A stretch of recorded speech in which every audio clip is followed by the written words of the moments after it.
ఆర్మూర్ పట్టణంలోని మండల ప్రజా పరిషత్ కార్యాలయ సమావేశ మందిరంలో ఇరిగేషన్, మున్సిపల్, రెవెన్యూ, సర్వే అధికారులు సంయుక్తంగా సమావేశం నిర్వహించారు. ఈ మీట్లో Armoor RDO Srinivasulu, irrigation AE Bhanuprakash, survey AD Shyamasundar Reddy పాల్గొన్నారు. జిల్లా కలెక్టర్ ఆదేశాలతో ఆర్మూర్ పరిధిలోని పెర్కిట్ బైపాస్ నుండి ఎలైట్ బార్ వరకు ఇరిగేషన్ స్థలాన్ని పూర్తిగా సర్వే నిర్వహించడం జరుగుతుందని ఆర్డీఓ తెలిపారు.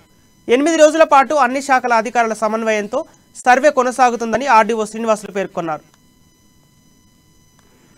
సంయుక్తంగా మన ఆర్మూరు పట్టణంలో అంటే క్రికెట్ మనకు నిజాం సాగర్ కెనాల్ పార్క్ అది 82 సంబంధించి ఎంక్రోచ్మెంట్ పరిశీలించడం జరిగింది.